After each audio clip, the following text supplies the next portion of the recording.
Hello, my fine friends. Today we are going to create an image of the head of the Statue of Liberty.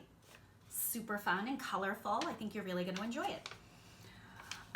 Here is a picture of the actual Statue of Liberty, which stands in New York Harbor. It is about 305 feet tall and weighs 225 tons, actually, tons. It is made of copper, which is what we use to make pennies. It's got that orangey color, but because of oxidation and the evaporation of the seawater around the statue, it had a chemical reaction and turned the statue this green color.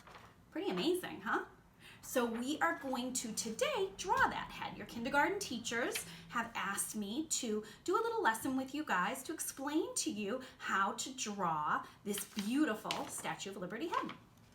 So we are going to start with a piece of white paper. You could use regular drawing paper, computer paper, whatever you have laying around the house. Okay? Even a paper bag if you don't have any paper. Okay, so we're going to start with pencil. We're going to start with the shape of the actual Statue of Liberty's head, and we're going to do it at the bottom half of the paper, leaving room for the crown at the top half. So we're going to start with a U shape on the bottom half, and we're going to connect that U shape across.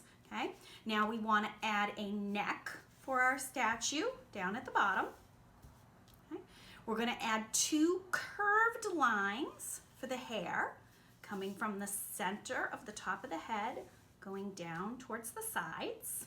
Okay, now we need to make the crown, so we are going to add a crown to the top of the head. We're going to make two diagonal lines going off of the corner of the head where the hair is, and then we're going to make a curved line to connect those two for the base of the crown. Now we need to add the points on the crown. And the points, there are 7 points. Each point represents a continent and an ocean in our beautiful planet. So we're going to divide them up to make it easier to spread them. So we're going to start with the center spike. Long triangle going all the way to the top of the page. We're going to add the 2 spikes on either side. Then we know that we have to put 2 spikes in between each of these spaces. I'm gonna add one more here, one more here, one here, and the last one there. Okay, so now that I have all 7 spikes, 1, 2, 3, 4, 5, 6, 7, I'm gonna go down and start to do the features on the face. The first thing I'm going to add are 2 small curved lines for the ears. Okay. Then I'm going to do the eyes. I like to compare the eyes to the shape of a football. So I'm going to do the top of the football up here, curved line, lots of curved lines in this image. And another curved line, the top and the bottom on the other side. Then I'm going to add that U shape again to make the inside of the eye, the iris, the colored part of the eye. We don't see that full colored part of the eye on the statue because it's all in one color or in one material. Okay, so now I'm going to make the nose. I'm going to start at the top and I'm going to come down and curve up to make the nose part. Okay, now I'm going to make the lips. Now for the lips, I like to think of it as 2 little mountains coming together. So I'm going to go up the mountain, down, up, and down the mountain again. I'm going to go across, and then I'm going to do another curved line at the bottom, okay, making the lips. All right, now we need to add the hair for the statue. So I'm going to start up at the point where the crown and the hair meet at the top of the head. I'm going to come down and make a kind of a hook shape, and then I'm going to connect that down to the bottom of the paper. I'm going to do the same thing on the other side, make that hook, and then I'm going to come down to the bottom of the paper. Okay, now the last thing we need on our statue are the rectangles in the crown's base. So we're going to start with a rectangle in the middle, right underneath that spike, and then we're going to put a rectangle on each side, and then fill in one more rectangle between. Again, by doing that, spreading them out helps you put it across evenly, okay? So that you don't do them too big or too small. Okay? So now that I am done with the pencil part of my drawing, I'm gonna trace it with Sharpie. You can also trace it with black crayon if you'd like. Black crayon would work as well if you don't have it, or you can just leave it in pencil, boys and girls. Either way is fine, okay? So I'm gonna go over all of these pencil line with my Sharpie. Now the reason we use Sharpie is because of the paint. Sharpie is waterproof, and when we go over the picture with the paint, it won't bleed or blend in with the rest of the picture. So I have a fully outlined statue ready to go, so I'm gonna pull that over so you don't have to watch me outline the entire picture. And the next thing I'm going to add are some fireworks to the background. Now you can see the fireworks behind this Statue of Liberty. They're all scattered throughout, beautiful colors. I've picked 3 colors, and I'm sure you can guess what these colors are. They are the primary colors. So I have some red, some yellow, and some blue. Now fireworks curve in the air, so we're gonna make kind of like a curved snowflake in spots. We're gonna curve that, make that curved line like we have throughout our statue's face.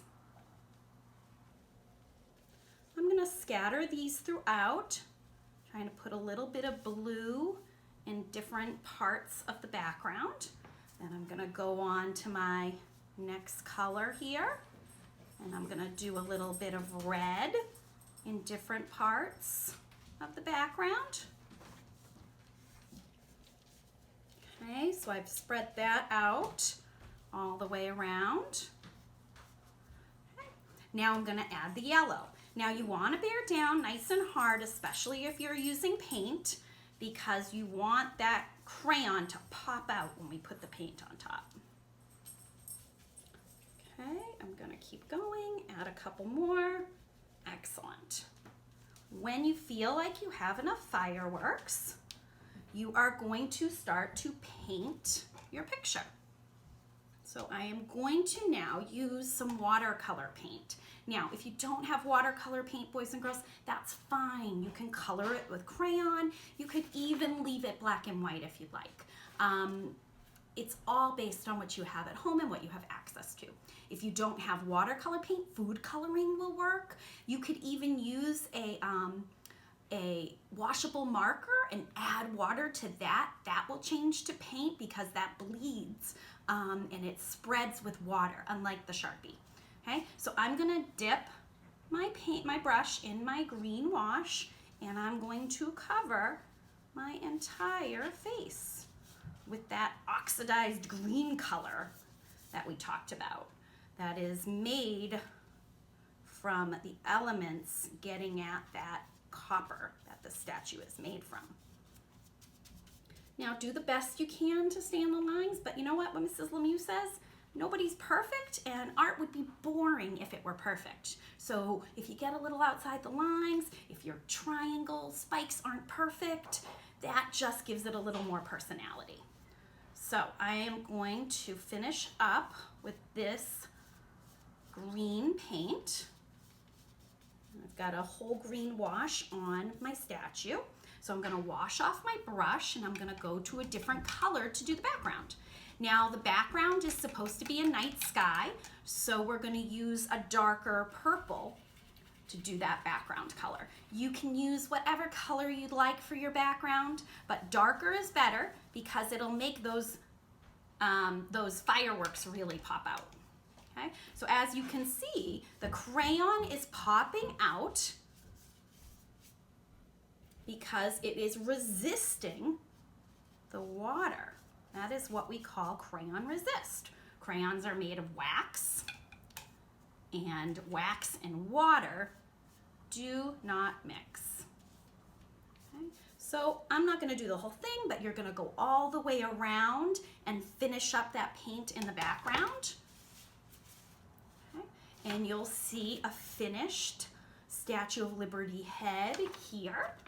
You can see I've got the purple in the background, the green on my Statue of Liberty head. You know, it looks beautiful, and I am so excited to see some of your Statue of Liberty heads. I can't wait. Mrs. Lemieux misses you terribly, and I was so happy to be able to send you this video of how to do this project, and I look forward to seeing you hopefully again soon. Have a good day. Mwah.